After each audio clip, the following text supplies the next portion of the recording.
In the last 500 years, Filipinos have fought for freedom, unity, and equality. We have made our mark in many fields, from science and medicine to culture and the arts. We are beacons of creativity, resourcefulness, resiliency, and compassion. In 2021, the Filipino people will join the world in commemorating one of the greatest achievements of mankind, the first circumnavigation of the world. We celebrate this historic achievement by bannering an important message. Over adversity and struggles, we shall triumph, putting humanity first, always.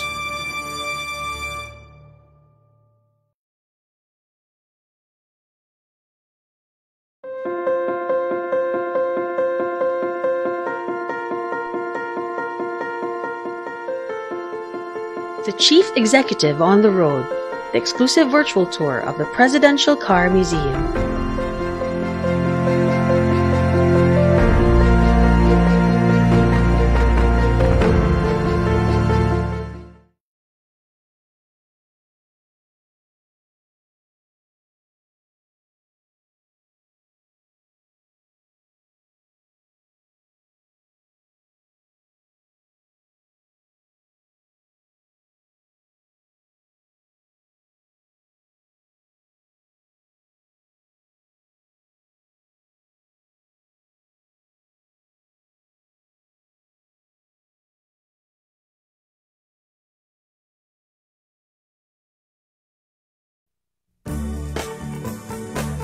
Si Roman Villame, na mas kilala sa tawag na Yoyoy, ang siya na sigurong pinaka-impluensyal na nagpakilala sa mga Pilipino sa kwento ni Magallanes at Lapu-Lapu.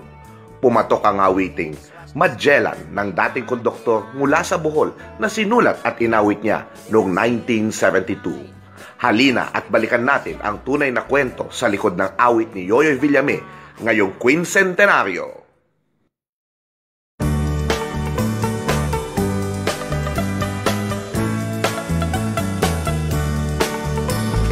March 16, 1521, when Philippines was discovered by Magellan. They were sailing day and night across the big ocean until they saw small Limasawa Island. Magellan landed in Limasawa at noon. The people met him very welcome on the shore. They did not understand the speaking they have done, because Castilla get at waray-waray man. When Magellan landed in Cebu City, Raha Humabon met him, they were very happy. All people were baptized and built the Church of Christ, and that's the beginning of our Catholic life. When Magellan visited in Mactan to Christianize them everyone, but Lapu-Lapu met him on the shore and dragged Magellan to go back home. Then Magellan got so mad, ordered his men to camouflage. Mactan Island we could not grab, 'cause Lapu-Lapu is very hard. Then the battle began at dawn, bolos and spears versus guns and cannons. When Magellan was hit on his neck, he stumbled down and cried and cried, "Oh mother, mother, I am sick. Call the doctor very quick. Doctor, doctor, shall I die? Tell my mama do not cry. Tell my mama do not cry. Tell my mama do not cry." That's the end of Magellan in the island of Mactan long time ago, ladies and gentlemen.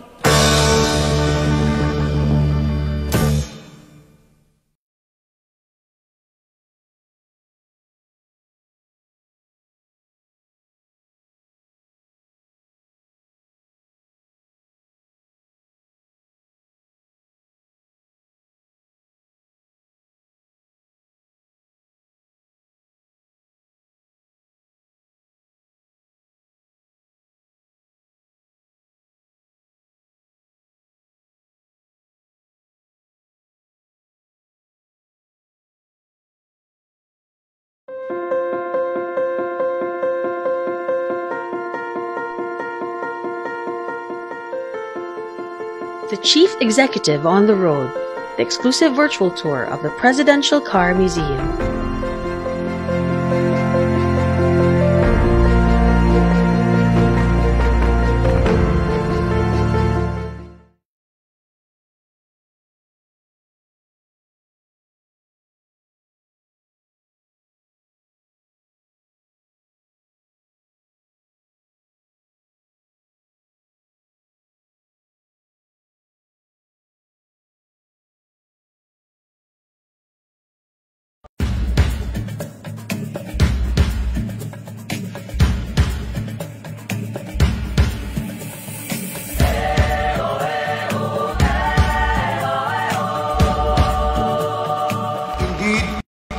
Rare are the times that the national government prepares big celebration comparable to the decades of the centennial's Filipino nationalism, nationhood, and the Philippine Revolutionary Movement from 1988 to 1998. That is why we, the people of Lapu-Lapu City, are honored to host and play a major part of this once-in-a-lifetime celebration, the 2021 Kencentennial commemorations in the Philippines. Subukan nating isulong at ligawan ang magandang bukas.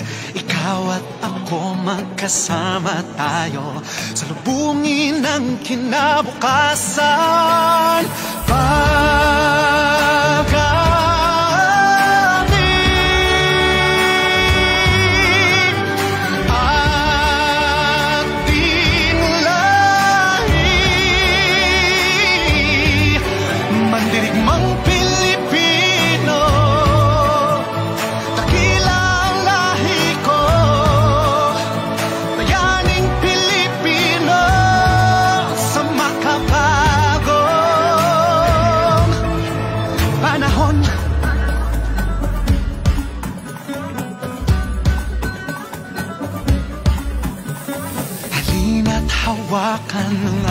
This is an opportunity to look into the past and discover the extent of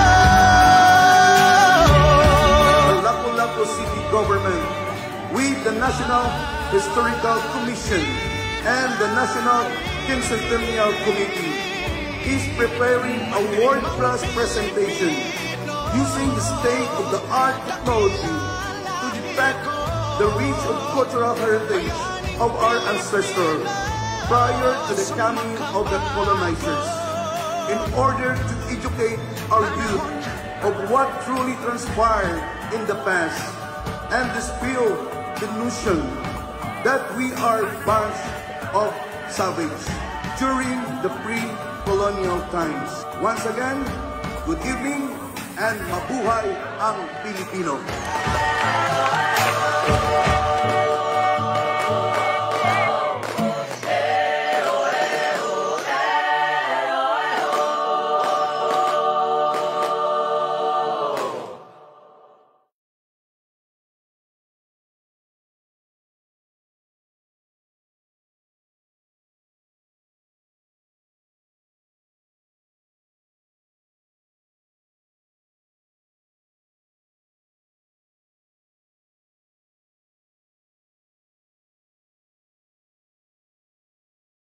In the last 500 years, Filipinos have fought for freedom, unity, and equality.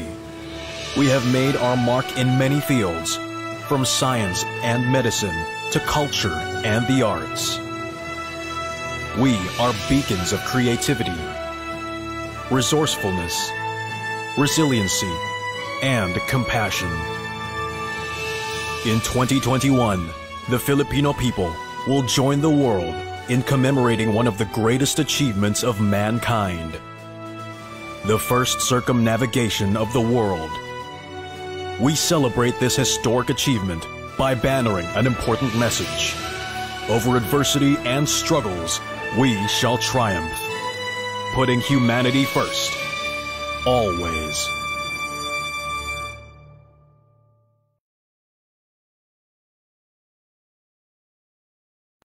Mandirigmang Pilipino, dakilang lahi ko, bayaning Pilipino sa makabagong panahon.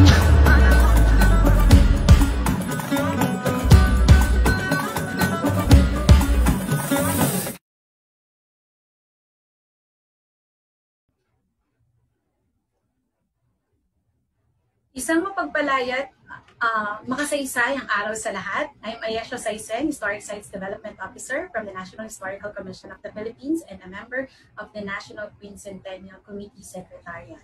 Welcome to the Countdown to 500 online lectures, a special program brought to you by the Office of the President of the Philippines and the National Quincentennial Committee in anticipation of the 2021 Quincentennial commemorations in the Philippines. This is a series of online lectures which aims to sustain the Filipinos' interest to the 500th anniversary of the victory at Mactan, the Philippine part in the first circumnavigation of the world, and other related events in 2021, in this time of the COVID-19 pandemic. Una po, maraming salamat sa lahat ng sumusubaybay ngayon, gayon din sa mga katuwang na ahensya na nakaagapay natin upang maisakatuparan ng programang ito. Ang National Historical Commission of the Philippines, Presidential Communications Operations Office, Radio Television Malacanang, Department of Foreign Affairs, and Department of Education. We are live via Facebook pages of the National Quincentennial Committee, NHCP, PCOO, RTBM, NCCA, DFA, and DepEd. Please don't forget to share this live stream to your friends and like our Facebook page, facebook.com/NQC2021, or follow at NQC2021 on Twitter and Instagram. And subscribe to our YouTube channel, National Quincentennial Committee, for more educational materials. Follow also our playlist on Spotify, 500 Years Philippines, to access the official soundtrack of the Quincentennial commemorations. Kasama ko rin po ngayong araw nito ang isa sa aking mga kasamahan sa NQC Secretariat, si Binibining Jubilin Nieves. Jules? Ay, maraming salamat, Ayesha, at magandang umaga po sa ating lahat. Ilan lamang pong paalaala, maaari niyo pong gamitin ang Quincentennial Online Lecture Portal sa panonood ng lecture na ito.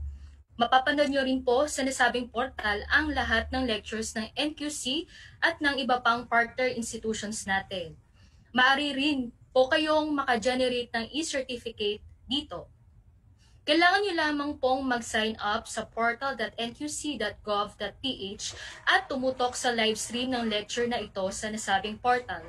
Again, ang gagawin nyo lamang po ay mag-register sa portal.nqc.gov.ph sa mga gustong makakuha ng e-certificate. Mahalaga po na doon rin kayo sa portal manood ng lecture live stream na ito. Ang ating pong lecture ngayon ay pang-siyam ng Countdown to 500 online lecture. Balikan po natin ang mga noong lektura. Noong June 12, naganap ang ating unang lecture kung saan tinalakay ni Dr. Vic Torres ng De La Salle University kung papaanong naging isa sa mga inspirasyon si Lapu-Lapu at ang Mactan ng panahon ni Mabini para lumaya sa mga Kastila. Sa ikalawang lektura naman ni Dr. Kirby Alvarez ng UP Diliman, tinalakay naman niya papaano ginawi ni Rizal at ng kanyang henerasyon ang alaala na mayroon tayo tungkol sa ating mga ninuno na nooy minamaliit ng mga mananakop, kaya tuloy ang tingin natin sa ating sarili ay maliit at mababa. Sa ikatlong lektura naman ni Dr. April Hope Castro, tinalakay ang papel ng Pilipinas sa pagpapaningas ng apoy ng kalayaan sa Asya na para kay Mabini, ito ang liwanag na dapat tamhin ng mga kalahi natin upang bumangon at maibalik ang matandang kalayaan. Sa ikaapat na lektura naman ni Dr. Rolando Borinaga, tinalakay ang mga posibleng pagkain na kinain ni Magellan habang sila'y nasa Kabisayaan 500 years ago. Sa ikalimang lektura naman ni Professor Van Biernas ay tinalakay ang ating mga ninuno at ang kalakalang pandaigdig bago dumating ang mga Espanyol. Sa ika-6 na lektura naman ay tinalakay ni Dr. Ricardo Jose kung paano tinulungan ng Pilipinas sa pamamagitan ni Pangulong Manuel Quezon ang mga Hudyo noong panahon ng ikalawang digmaang pandaigdig. Dito, ipinakita ang likas sa pagiging compassionate ng ating mga Pilipino. Kung titingnan natin sa ating kasaysayan, ang compassion na rin ang ating kasaysayan, ang compassion na ito rin ang ipinakita ng ating mga ninuno sa gutom at may sakit na mga tauhan ng Magellan-Elcano Expedition. Sa ika-7 lektura naman ay tinalakay ni Mr. Ian Alfonso ang huling Spanish Governor General ng Pilipinas. Sa ating pong ika-8 lecture ay tinalakay naman ni Professor Hani Badilles kung paano nabuhay ang sanduguan sa sadyandi o prosesong pangkapayapaan ng mga lumad sa Sarangani. Ang lecture po natin ngayon ay patungkol sa mga sinaunang aso sa Pilipinas. Aside from the account of Ficapeta on the pre-colonial Philippines 499 years ago, archaeology can shed light about our beloved aspids or the Philippine dogs in the ancient times. On the 9th series of the Countdown to 500 online lecture live, our lecturer will discuss the world of dogs with our ancestors before the Spanish colonization. From the earliest archaeological evidence dated 3,650 years before present at Peña Blanca, Cagayan, to the period prior to the arrival of the Spanish, archaeological studies revealed how our ancestors regard and value dogs. It will look at the case of Santa Ana sites in Manila to further discuss the significant social roles of dogs in community life and even death. Kung sakali po na habang nagtatalakay ang ating speaker ay magkaroon kayo ng mga katanungan, feel free to ask questions through the comment section of this live stream and we will accommodate them at the latter part of the lecture. Narito po muli si Ayesha para ipakilala ang ating tagapagsalita para sa araw na ito. Miss Ayesha, back to you. Bago ko po ipakilala yung ating resource speaker, banggitin ko lang din na yung mga attendees po natin na nasa loob ng Zoom, if ever may have questions later habang nag-discuss si Sir Taj, pwede po kayong mag-chat sa Q&A. Tapos i-accommodate natin siya at the latter part of the lecture, after ng lecture. Okay, so allow me to introduce our resource speaker for today. Sir Timothy James Taj Vitales is a museum researcher of the Archaeology Division of the National Museum of the Philippines. He graduated AB Anthropology, cum laude, and MA in Archaeology at the University of the Philippines, Diliman. His research interests include the archaeology of Manila and Laguna de Bay, the origin and development of Tagalog communities, and zooarchaeology. His recent projects include archaeological investigation in Intramuros and the zooarchaeology of Santa Ana, wherein he published and presented in conferences research papers on dogs and other faunal remains in general. He is the former vice president of the Kapisana ng mga Archaeologists ng Pilipinas, a professional guild of archaeologists working in the Philippines, as well as an associate member of the National Research Council of the Philippines. He is also the program director of Toklas Pilipinas Incorporated, focusing on the mobile lectures called Archaeo Trails. So once again, let us all welcome Mr. Taj Vitales.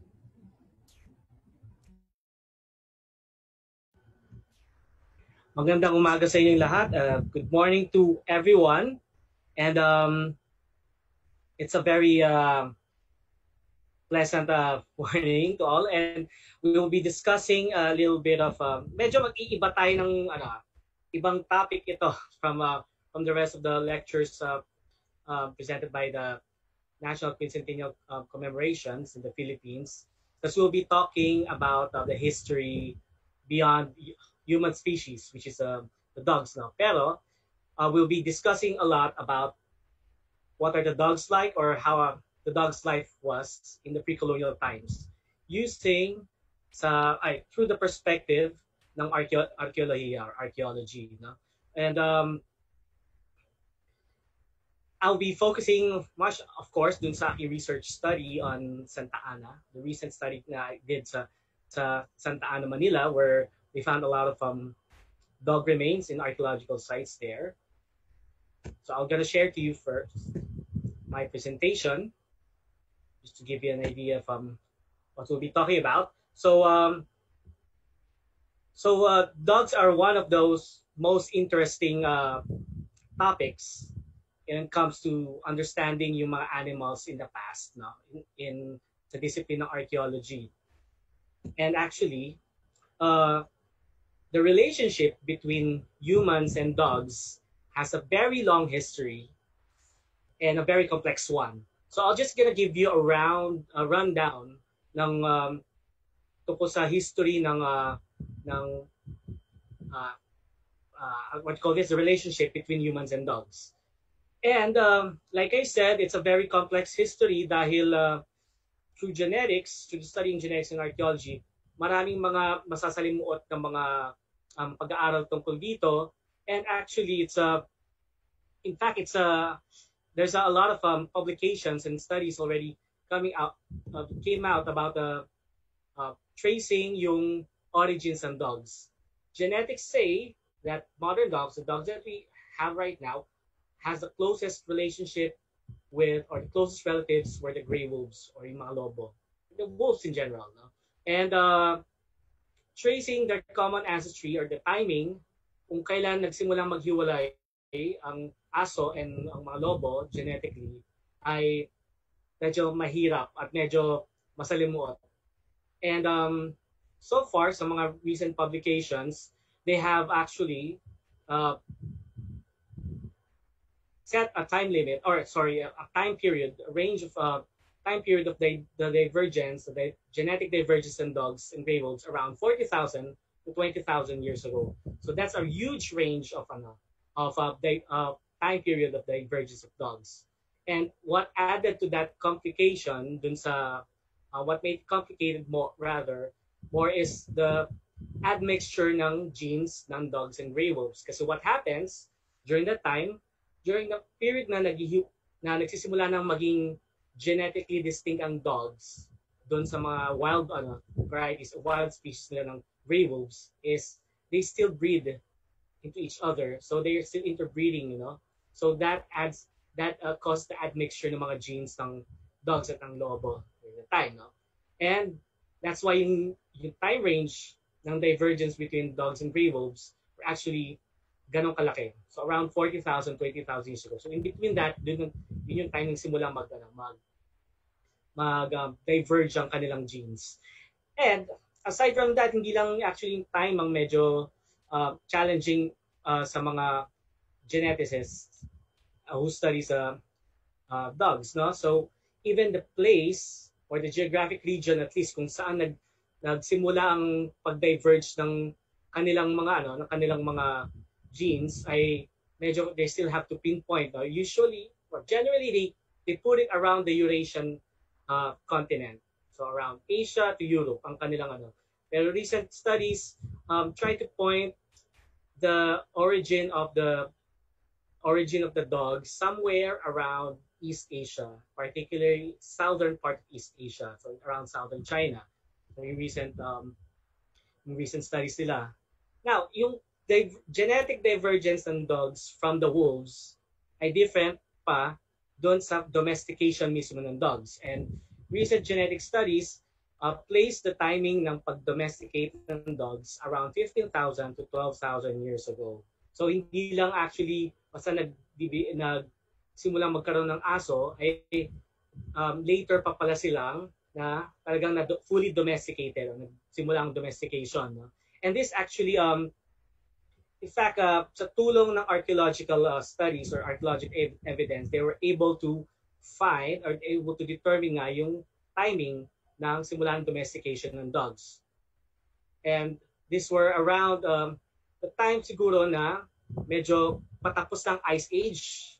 If you're familiar with the geological time periods, the Ice Age is time na sobrang naging nagtaglamig ang buong mundo and nagkaroon ng scarcity ng food. And one of the reasons daw, kaya nagsimulang mag-coexist ang humans and yung ancestor ng dogs is that dahil sa scarcity ng food. And they start working together and humans started working with the dogs and in result, domesticating them. Now, enough with that whole brief history ng dogs. Let's zoom in actually sa archaeological evidence rather. The oldest dog remains in evidence of its social bond with humans is actually around 15,000 years ago, specifically around 14,200 years ago. There are other archaeological evidence that says, earlier archaeological evidence na nagsasabing ito yung ebidensya ng domestication or ebidensya ng nakikisama ng mga aso sa mga humans at around 33,000, around 32,000. May mas maaga pa. Pero when some of the scientists and geneticists reassessed yung mga remains, it turns out they're all wolves. No? And one of the challenges sa pag-identify ng aso on an earlier period like 40 to 20,000 years ago is that maaari kasi yung time na yun hindi pa ganun ka-distinct yung itsura ng aso. No? Halos magkapareho lang sila ng mga wolves. No? Pero at least at around 14,000 years ago, yan yung mga time na sobrang distinct na yung itsura ng mga aso sa wolves. May mga certain characteristics na ang mga aso. So we say that at around 14,000, we can have the oldest dog remains and evidence of its social bond with humans. Bakit? Dahil this was one of the mandibles found in a site in Germany, in Bonn Oberkassel, and it was actually found with human burials, male and female. Now, this dog remains actually remains of a puppy. In fact, it was aged around 9 months, I guess, 9 months or 8 to 9 months old. And when they studied the bones and the teeth in particular, they found out that this puppy was suffering from a viral infection called canine distemper or a morbillivirus infection. It is actually a disease that causes high mortality rate on dogs and puppies. Actually, when a puppy contracted a virus like this, it only has 3 weeks of survival in it. Now, surprisingly, when they studied this, they found that the puppy nag-survive longer than the kanyang usual kanyang usual surviving rate, no, surviving time period. Kasi dahil ito yung they found the evidence of the viral infection at around 4 months old pa lang, and another one around 7 months old. But this puppy actually died at around 9 months old. So it went beyond the 3-week survival time period for this dog to survive a little bit longer. Now, this one actually suggests, according to the archaeologists, suggests intensive human care. Ibig sabihin, during the time that this dog was suffering from viral infection, nakapag-survive siya dahil inaalagaan siya ng mga tao. This one suggests that it has already been taken care as a pet. So that's some of the earliest archaeological evidence of human and dog interaction or relationship.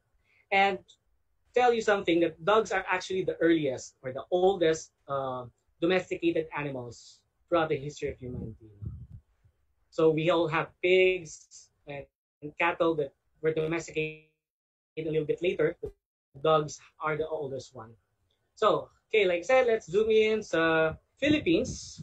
And in genetics and archaeological studies, established yung arrival or appearance ng dogs in the Philippines at around 4,000 years ago. And this one is further corroborated by archaeological evidence. And as you can see, these are some of the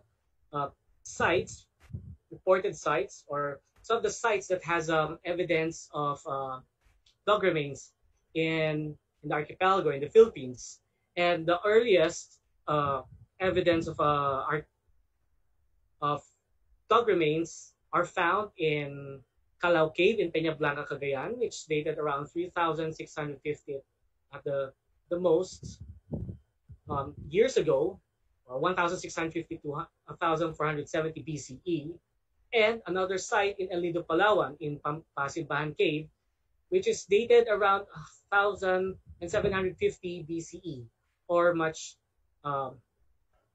later, around 1,500 years ago, or 1,500 BCE. And the rest of the dog remains are much later, around 2,000 years ago to around before the Spanish came. Now, not all of the dog remains that were found archaeologically are in articulated full skeletal form, like what you seeing right now in Nagsabaran, Cagayan, which is dated around 2,800 years ago to 2,500 years ago, where you see this is one of the earliest dog burials that were found in the Philippines, and this one in Ili Cave and Rock Shelter also in El Nido, Palawan, which is dated around 2,000 years ago. Not everything is found in full articulated skeletons. Some of it were found in bone fragments that were identified as dog. No? Yung sa Calao Cave, and in the earliest dog remains in Calao Cave and in El Nido, Palawan were actually found in dog fragments. I mean bone fragments, rather. No? So at least somehow we do have an idea of how early ang mga aso ay nakaabot sa Pilipinas. Now, I was saying that these dogs appeared around 4,000 years ago, and it was believed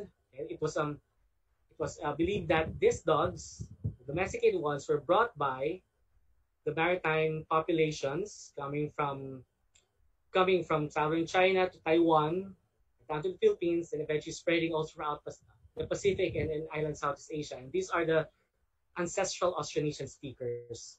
So, according to archaeological studies by Peter Bellwood, dogs were actually one of those domesticated animals that were brought by this Proto-Austronesian speakers population. It eventually became the ancestor of most of the Philippine populations in island Southeast Asia and the rest of the Pacific. Now, we're talking about how the pre-colonial dogs like in the Philippines, and we'll be focusing on one of the sites that I did a research on in Santa Ana, Manila. And Santa Ana, Manila is one of those locations of the evidence of early communities in Manila, or pre-colonial communities in Manila. And the archaeological sites in Santa Ana mostly centered around the Santa Ana Church site and its neighboring properties or neighboring sites.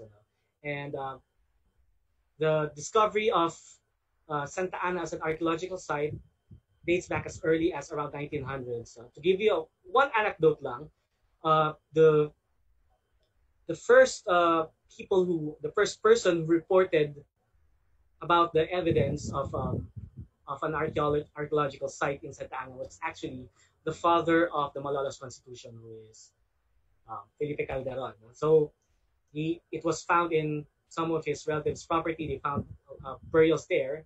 So as early as around 1900s, ay may reports na ng archaeology in Santa Ana. Now, the extensive archaeological excavations actually began at around 1960s. And initially, it was done by our national artists, Leandro and Cecilia Locsin, around the 1960s to 61. And eventually, by the National Museum of the Philippines around 1966 to 68. And they focused around like I said, the Santa Ana Church site complex and the neighboring areas. And in the excavations by the National Museum of the Philippines, they focused on three major sites. The Santa Ana Church site, which is actually located in the patio of the church. Another one is the Areopaita site across the Lamayan Street. And the Martelino site, which is just beside Santa Ana Church site. So they're all closely located together, and they found a lot of burials in those areas. Now, to give a summary of the excavations in Santa Ana, if you combine the excavations of the Loxines in the National Museum, all in all, they had around 303 burials excavated, and these are all like the articulated burials. And from these 303 burials, they have able to recover over 3,000 whole tradework ceramics, mostly dating from the 13th to 14th century. That means ganon ka-flourishing ang communities, ang pre-colonial communities ng Maynila in Santa Ana at around that period, no? 13th to 14th centuries. However, the earliest radiocarbon date in Santa Ana is around 1095 CE, which means that most likely people began settling in Santa Ana in Manila at around that period, in around 11th century CE. So that's so far yung what we can gather on the information on the whole Santa Ana site now when it comes to understanding their archaeology. And the picture that I'm showing you is actually in Martilino site. It's an example of how prolific yung mga communities there in terms of their trade goods and their and other material culture, you know. And this one was buried with lots and lots of tradeware ceramics in its burial. So that's how elaborate their burials are. Now, speaking of burials, there is some mga reports ng Santa Ana. They didn't actually mention much about dogs, and the only way that we found out, and the only reason we found out that there are dog remains in Santa Ana site is because aside from the collection that we had, is by looking through some of the burial records, no, wala daw sa report nila yung ang pag-mention ng mga dogs. Sa burial records naman nila, they faithfully recorded some evidence ng dog burials in Santa Ana. So one of the example is this one, and we'll be discussing this later because this is a very interesting part, the one with the child burial beside it. And some of it were also sketches of the dog burials were recovered. And aside from the burial records, we also looked at the inventory records, the old inventory records of the National Museum, in which we found also evidence that some dog remains were also excavated in Santa Ana. Now, looking at the collections of the National Museum, we were able to find several dog remains. 3 of these specimens were actually found in almost complete skeleton. Not all of it were actually complete, but they're almost complete. And we're able to reconstruct these 3 specimens of dogs. And aside from that, we're also able to find some of the pieces of dog bones along with other animal remains. And these are some of the examples you see down here are parts of the dog that were included in the faunal assemblages or the animal bone assemblages excavated in the Santa Ana site. And we tried to look at the bone remains if there's like evidence of possible cooking, they've been butchered. There's and other surface modifications. We found out that there's no indication that they've been butchered or they've been cooked or kinatay. You know? So we know that in history, the dogs, particularly in the north, are being eaten ceremoniously. No? But here in Santa Ana, there's no evidence of that.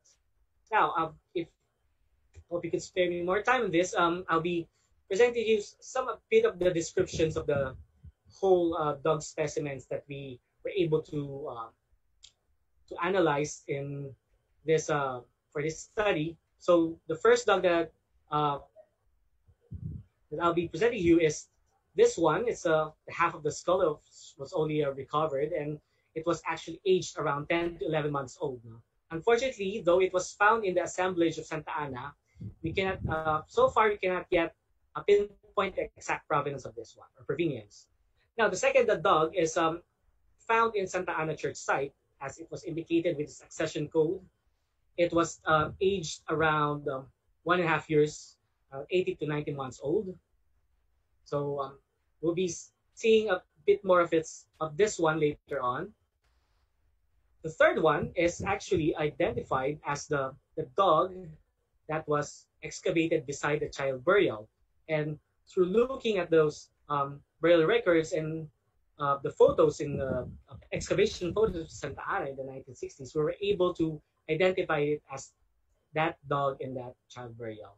And the dog was aged around more than a year old, around more than 1.5 years old. It was in the Ariapaita site, the site just in front or beside the Santa Ana Church across the street, and it's beside the child burial, which is labeled as burial or grave number 120.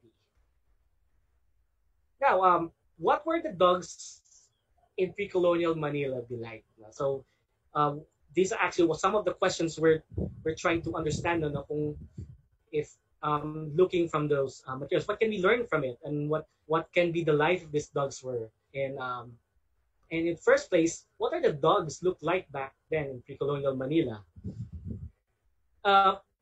These are some of the studies we did to see how they look like, or at least how the sizes they were, ang kanilang sizes at least during that time. And we tried to compare the average shoulder height of the Santa Ana dogs by calculating the measurements of the long bones of the dog specimens. Now, the shoulder height is in literal sense, yung height up to the shoulders lang, without the head. And we tried to compare it with the average shoulder height of the modern Philippine dog samples, or the ASPIN.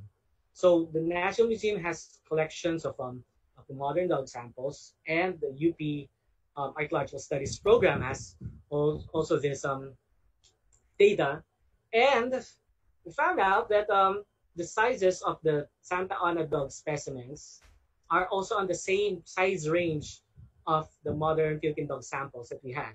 So it means the size of the dogs are not very different from what we have right now sa mga ASPINs. So they have the same size. Now, looking at the skull, and we could easily tell that the snout size, at least, or the shape size of the dogs is not too long, like the dog breeds greyhounds and collie, and not too short yung kanilang yung shape ng kanilang snouts compared to bulldogs and pugs, no? So the shape of their snouts or their heads are pretty much similar to the Philippine dogs that we had. So it's definitely, I could say it's definitely it's the same size and same features as the ASPINs that we have right now. No? Now, what are these dogs doing? Like any ordinary dog, they love to play around, and most likely they nibble on a lot of stuff, particularly bones. No?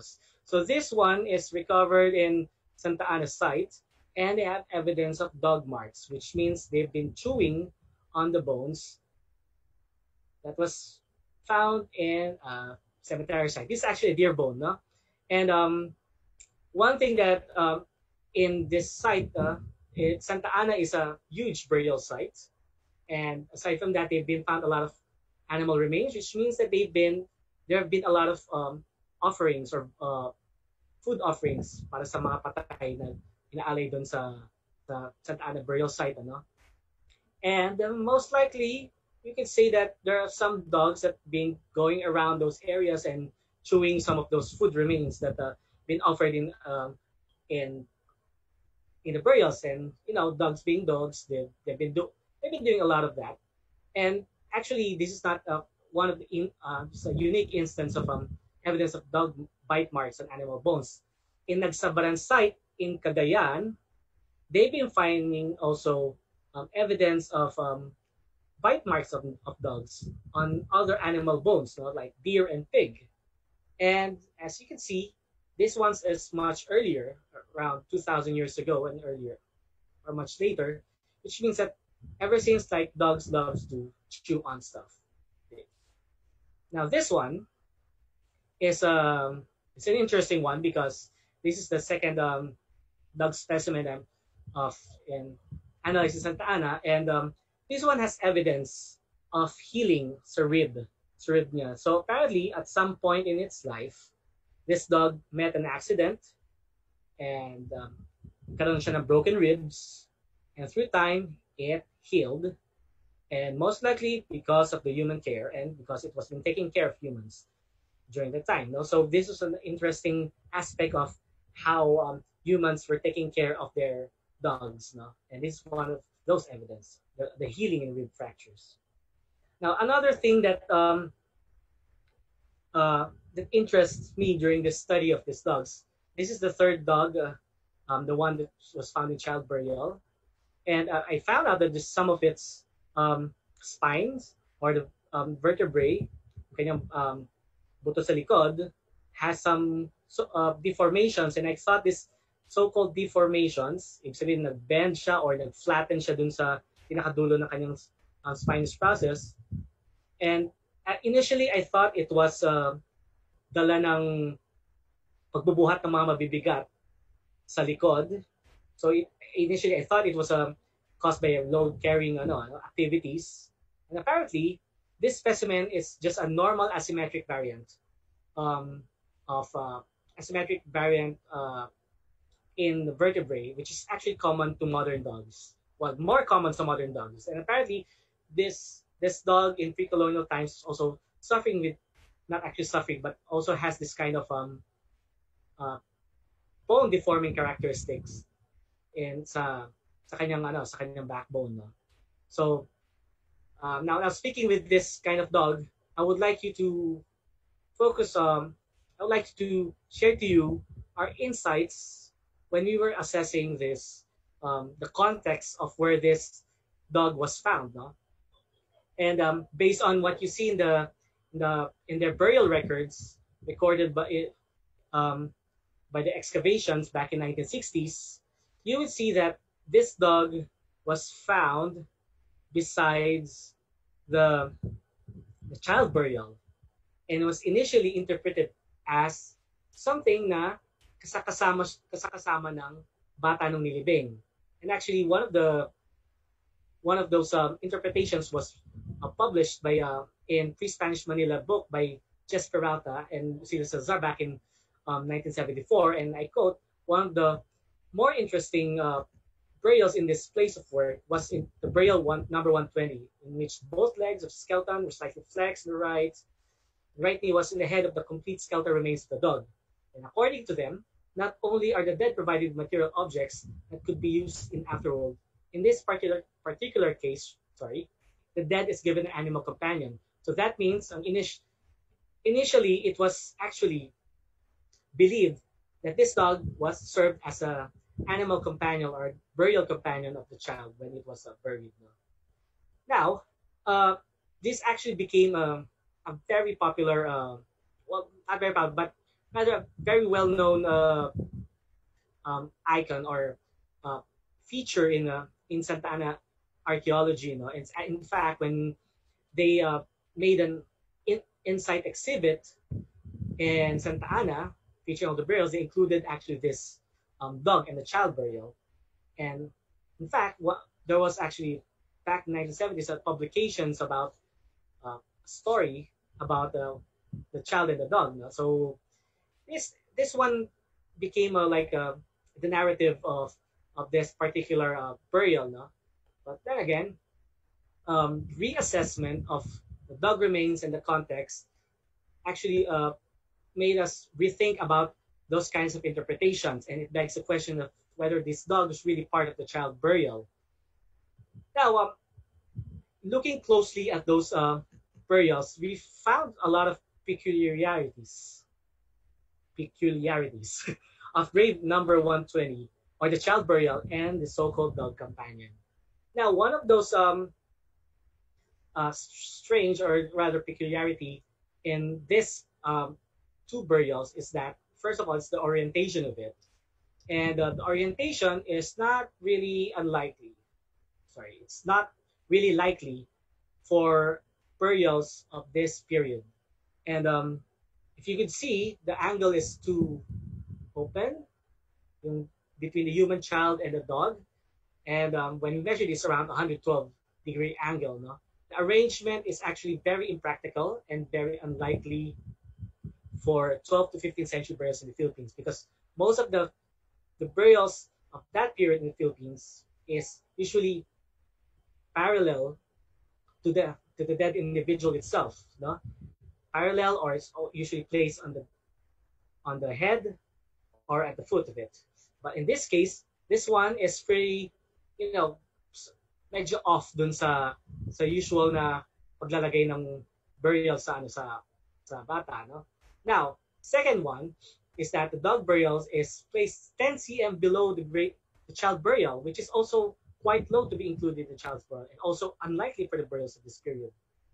And this kind of peculiarities led us to reassess and to critically to reassess those interpretations of whether it is indeed part of the child's burial.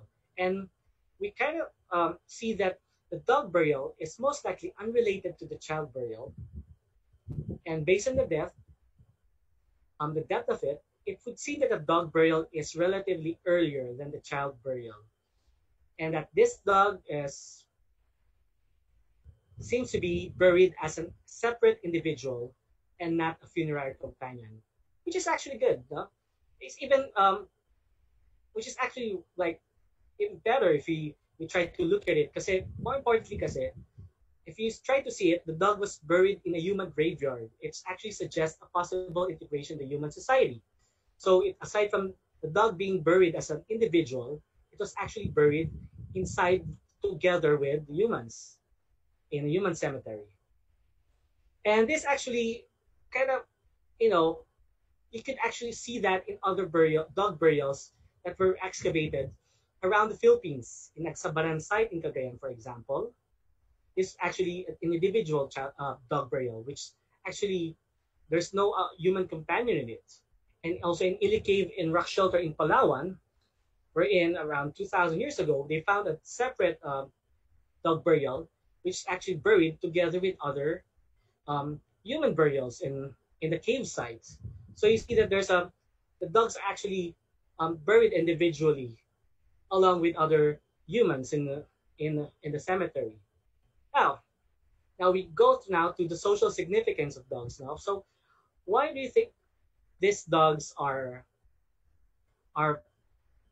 integrated in society? What's their social significance? What's their social roles? Are there significant roles in the society? Now, it's kind of hard to, not really hard, it's kind of challenging to infer on archaeology alone on their social significance. So we also have to infer through some of the ethnohistoric texts or historical records to see how significant those dogs are in the Philippines. Now, so here in study, because I'm studying in studying the archaeology of Santa Ana, I tried to look at some of the old Tagalog terms referring to and use of dogs, using the old vocabularies, early Tagalog Spanish vocabularios. And we found out that there was a lot of there's a lot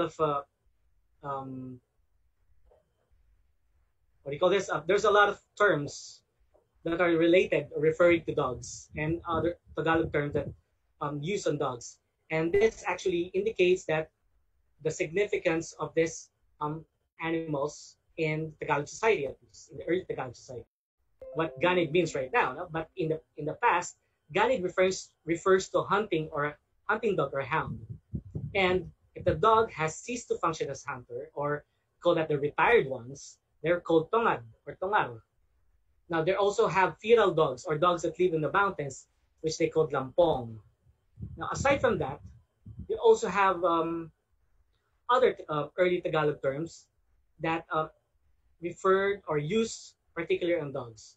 So we're already familiar with the word hunting, no, which is mangangaso, no, and in old Tagalog terms, the word mangangaso or aso refers specifically to the activity of hunting with dogs. And aside from pangangaso, there's also a word called paniniyak or tiyak, no. Now, there's also a term they used to hunt or to capture the game through dogs, which they call kagat, which also means to bite. No? And one example of those commands the pre-colonial hunters tell their dogs during hunting is mangagat ka. And the word langan refers to, it's a term they use to teach the new dog to hunt, or among other things. Now this particular word, now the next word is pretty interesting because we'll be discussing this a little bit while. Balata. Balata is a leather collar. It's defined it's described in some of the early Tagalog Spanish vocabularies as a leather collar worn by hunting dogs made from the hide of the first big game they helped in catching. So for example, when they caught a deer or caribou perhaps during the hunt, their first catch, the hunters will fashion a collar, and they will be placed on dogs as a reward or as a hunt or as a gift for the dogs who help them in catching their prey. Now, what's interesting about this word balata is that it can also mean an oath or promise in memory of a friend or loved one who died. Now, it could be in the form of food abstinence, it could be a form of cutting of hair, or in some cases, it could be a vendetta campaign. Actually, one of the entries in the old vocabularios described balata as also a collar worn by some of those worn by people who will be going on a headhunting or vendetta campaign to revenge the death of their friend. So it's more like an oath or promise in memory of a friend. It could be a form of an oath. It could be in a form of an object or a collar worn around as an oath or promise in memory of a friend. No?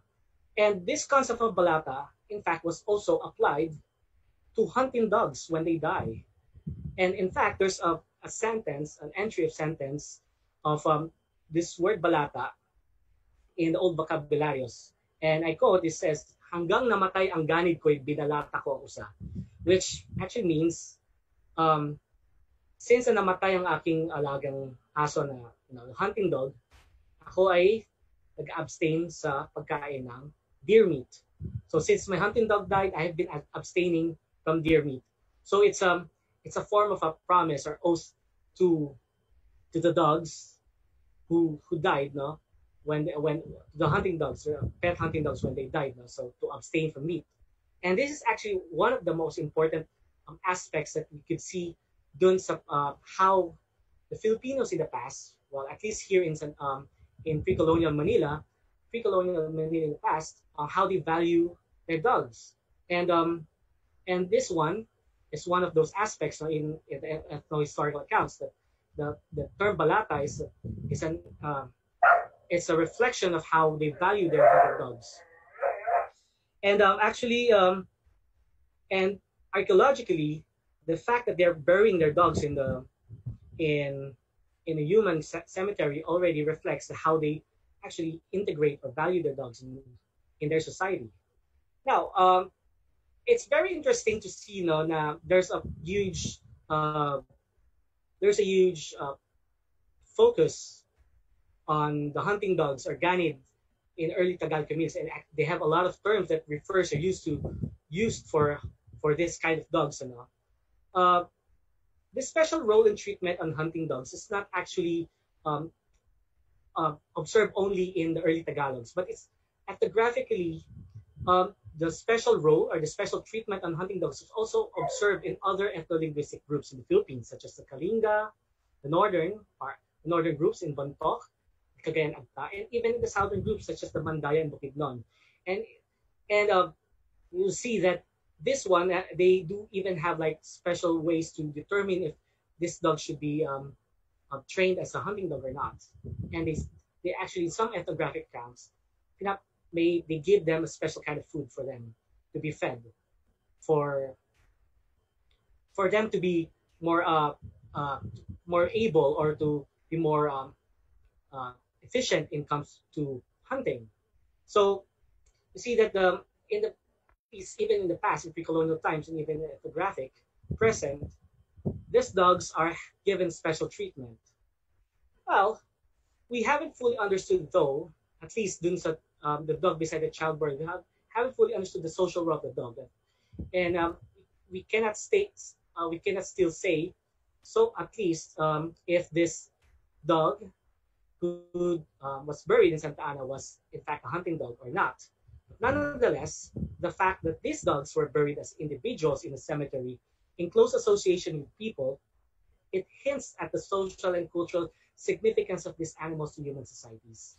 Now, through archaeological study and, of course, the help of ethnographic and historical data, so we were able to see this significance and how our pre-colonial ancestors value our canine friends.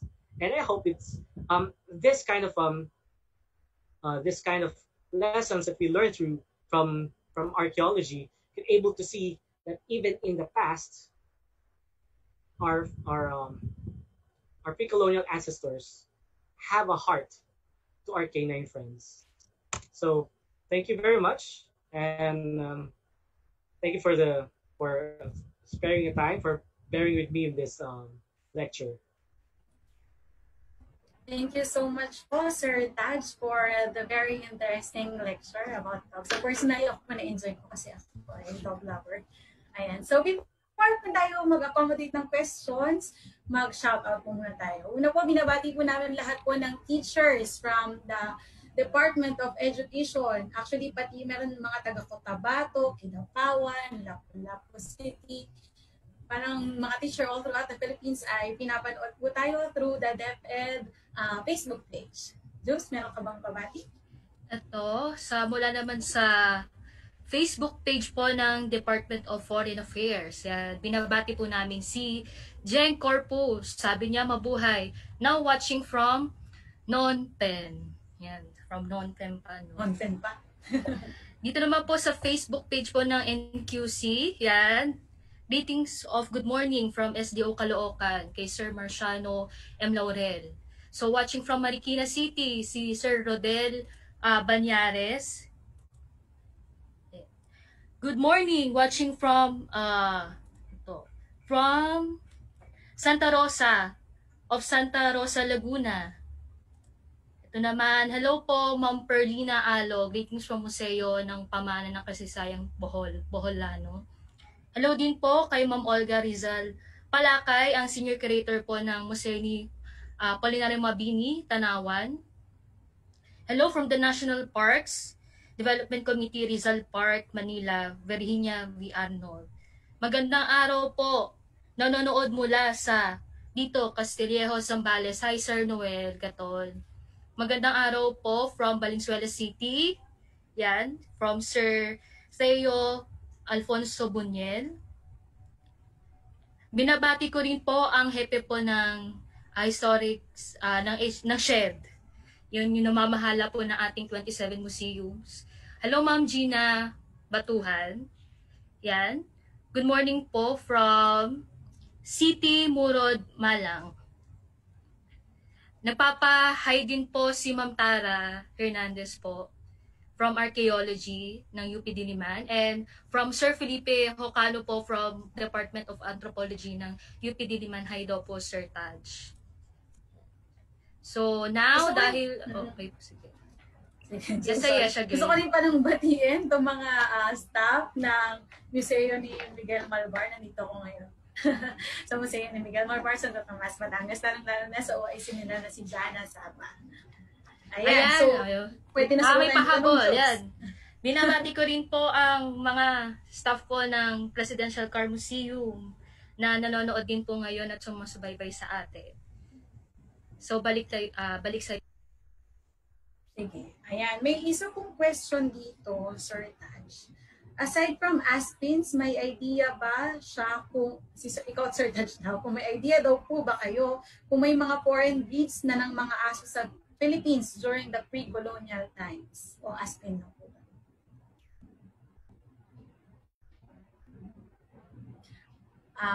Microphone po, Sir. Okay, so when we're talking about breeds, it's kasi nalaman, you think about breeds kasi we're talking about when we talk about yung variety ng dogs, like example, Doberman, German Shepherds, and other stuff, no? And we think na yung Aspins are, you know, doesn't have a breed or anything. No? Actually, in genetics kasi, they're all labeled, ang dogs, even Aspins as Southeast Asian dogs, or actually Pacific dogs. No? We do share similar genetic makeup with the Pacific dogs and also the dogs from Southeast Asia. It's the closest that we could have na similarities or relationships are the dingoes in Australia. Pero to find another breed is so far, as per the recent genomic studies says, there is no like separate breed yet na identify around Philippines pre-colonial times now, unless we go and look at the DNA, if there's any surviving DNA sa archaeological remains ng dogs. If we could sequence it and could find that there's a distinct genetic makeup that would identify a separate breed, then we could say could be a possible separate breed ng dogs in the Philippines. But so far, as science is concerned, yung ating Aspins, and perhaps even the colonial dogs would fall on that Southeast Asian dog breed. It would be interesting if there is any. So basically, sa Southeast Asian yes. dog. The Southeast Asian dogs, yeah. Okay, next question, Jules. I believe meron pa tayong questions. Ayan, if these dogs came with the Australasian settlers, does this mean that dogs are not endemic in the Philippine archipelago? Follow up, the Asong Gubat, recently featured in various TV documentaries, seems to have adapted to the Philippine jungle environment in terms of its physical and instinctive attributes. Is there any similarities between these and any of the unearthed ancient dog remains? Yeah, I read that article, and it kind of interests me, you know. However, I've heard that story of Asong Gubat. Actually, it's not actually. I didn't know it's Asong Gubat, but I've heard of native dogs, so-called native dogs. I can't even remember if it was if they called endemic dogs, but native dogs in Mindanao, and one of their characteristics though is one of the characteristics that they described to me is they have like vestigial extra claws or vestigial claws in their feet now. And when I heard about this Asong Gubat, it kind of reminded me of like it's the same dogs that naalala ko. This news is pretty recent, and it would interest me to find out more about this. I read that genetic samples of this one has already been sent to the dog genome center to sequence it to see if it's a separate breed, and we would be interested as well to see if this Asong Gubat or the witch dogs is comparable to the prehistoric or the prehispanic dogs excavated in the Philippines. And it will be very interesting, and we could look forward to it to see if there are any results in it, or more studies rather. Thank you, Sir Taj. Ako po personally may question, kasi di ba nabanggit niyo po na yung Santa Ana dogs, wala siyang evidence na kinatay siya o butchered siya. Yung po bang sa Cagayan, sa area po ba na yun? Di ba kasi sa northern part of the Philippines, uso yung kinakatay yung mga aso. Kailan po nagsimula kaya? Actually, this is one thing that I think I forgot to mention.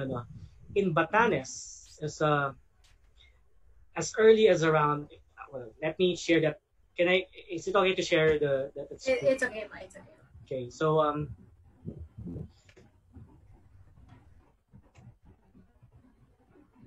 so in one of the sites in Batanes actually in particular, this is around 2,500 years ago, or 500 BCE.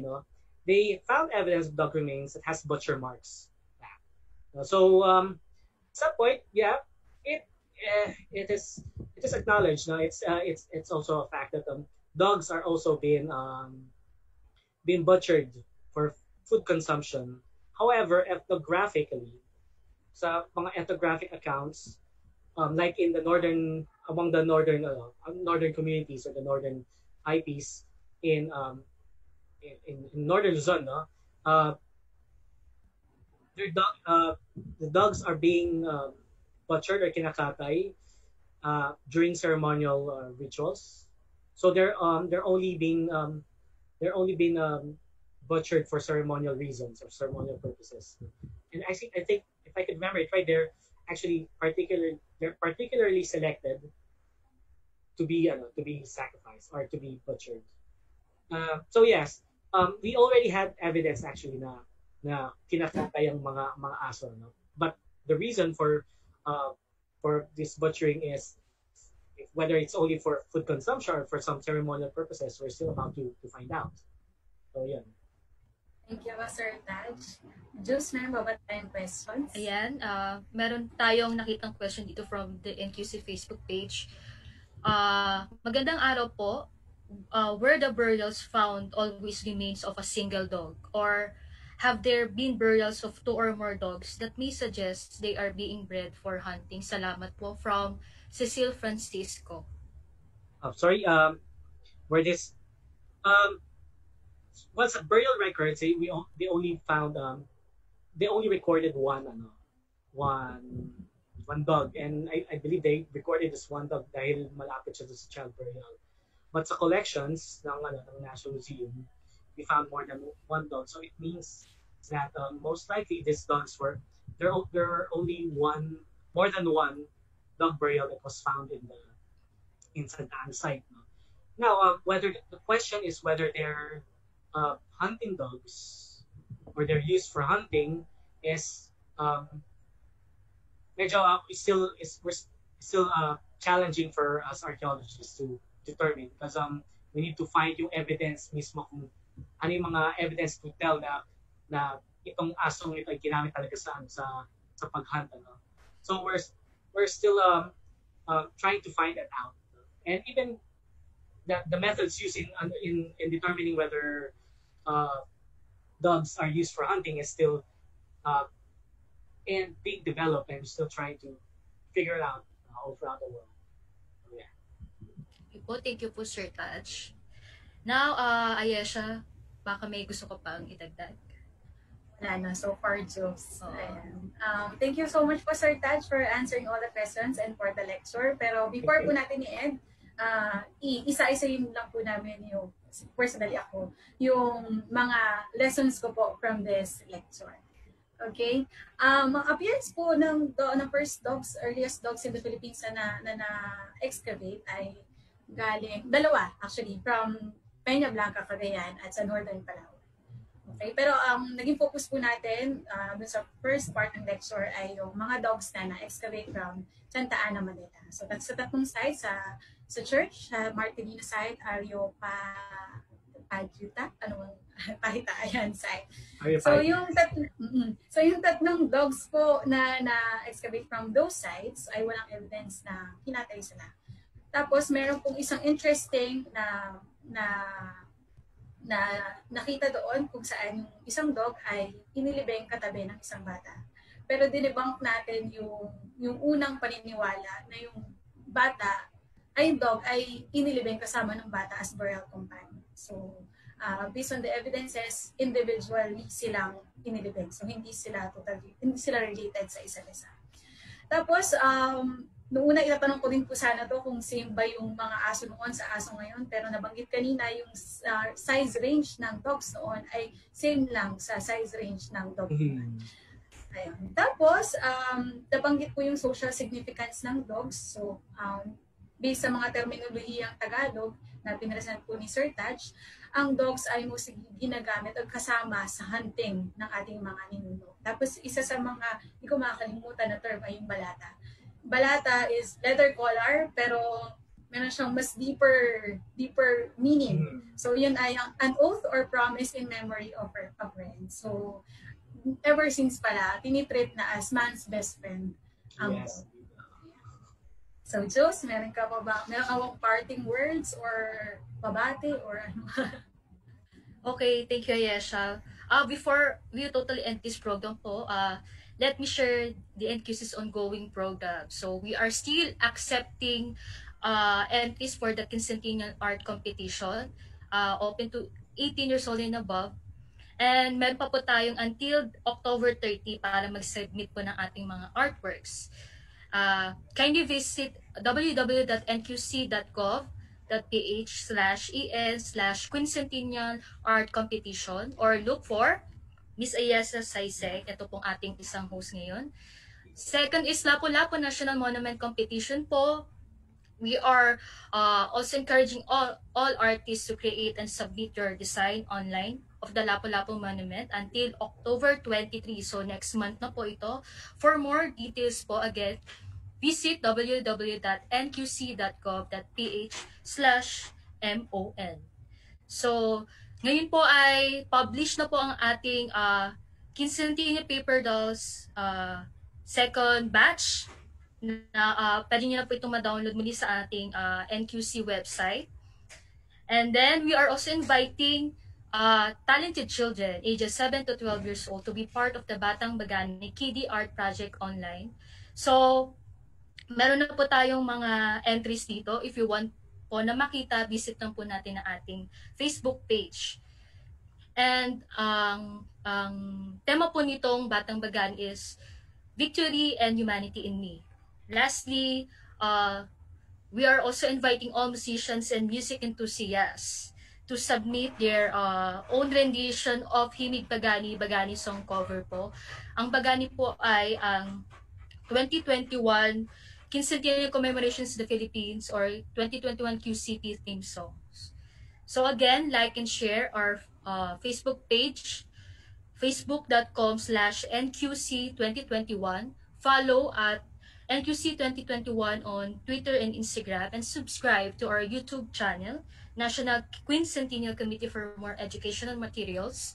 Follow also our playlist on Spotify, 500 Years Philippines, to access the official soundtrack of the Quincentennial commemorations. So, guys, magkita-kita po tayo ulit sa susunod na countdown to 500 online lectures next month. Magandang umaga po sa ating lahat. Maraming salamat po, Sir Taj. And also, binabati din po namin ang National Museum of the Philippines na lahat po ng kawani po nila dahil dito sa programang ito. Maraming salamat. Sir Jubes, baka may parting words pa si Sir Taj. Meron po ba kayong parting words? It's an honor to be part of this lecture. Once again po, thank you Sir Taj, thank you Jubes, thank you po sa National Museum at sa lahat po ng nanood at nakinig sa ating today's lecture. Meron pa po tayong susunod na lecture sa October. See you again po. Thank you so much. Mandirigmang Pilipino, dakilang lahi ko, bayaning Pilipino sa makabagong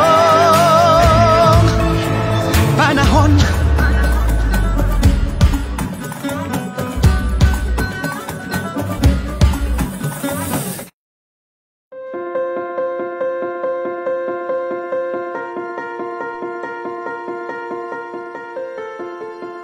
The Chief Executive on the Road, the exclusive virtual tour of the Presidential Car Museum.